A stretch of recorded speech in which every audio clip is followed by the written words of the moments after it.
ذنب وخطيئة وأتوب إليه أسأله التوبة والمغفرة. وأشهد أن لا إله إلا الله وحده لا شريك له وأشهد أن محمدا عبده ورسوله. الحمد لله نحمده ونستعينه ونستغفره ونؤمن به ونتوكل عليه ونعوذ بالله من شرور أنفسنا ومن سيئات أعمالنا. من يهده الله فلا مضل له ومن يضلله فلا هادي له. ونشهد أن لا إله إلا الله وحده لا شريك له.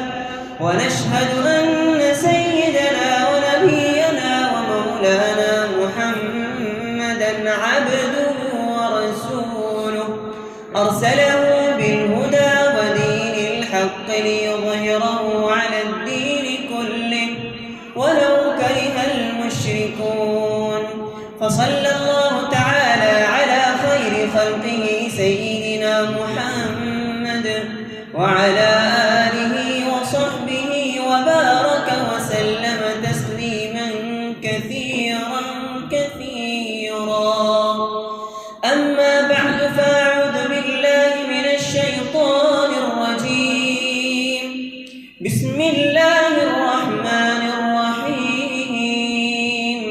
يا أيها الناس اتقوا ربكم الذي خلقكم من نفس واحدة وخلق منها زوجها وبث منهما رجالا كثيرا ونساء. واتقوا الله الذي تساءلون به والأرحام إن الله كان عليكم رقيبا. يا أيها الذين آمنوا اتقوا الله حق تقاته ولا تموتن إلا وأنتم مسلمون. يا أيها الذين آمنوا اتقوا الله وقولوا قولا سديدا يصلح لكم أعمالكم ويغفر لكم ذنوبكم. ومن يطع الله ورسوله فقد فاز فوزا عظيما.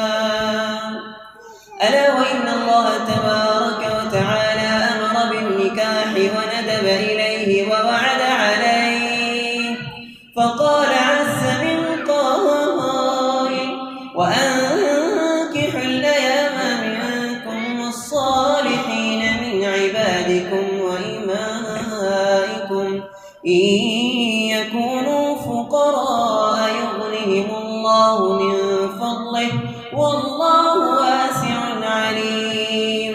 ونهى عن السفاح وأوعد عليه وقال ولا تقربوا الزنا إنه كان فاحشة وساء سبيلا. وقال النبي صلى الله عليه وسلم تناكحوا وتناسلوا وتكثروا فإني يباهي بكم الأمم يوم القيامة حتى بالسقط. وقال النبي صلى الله عليه وسلم النكاح من سنتي.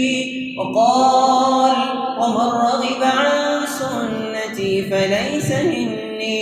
وقال النبي صلى الله عليه وسلم يا معشر الشباب من استطاع منكم الباءة فليتزوج فإنه أغض للبصر وأحصن للفرج.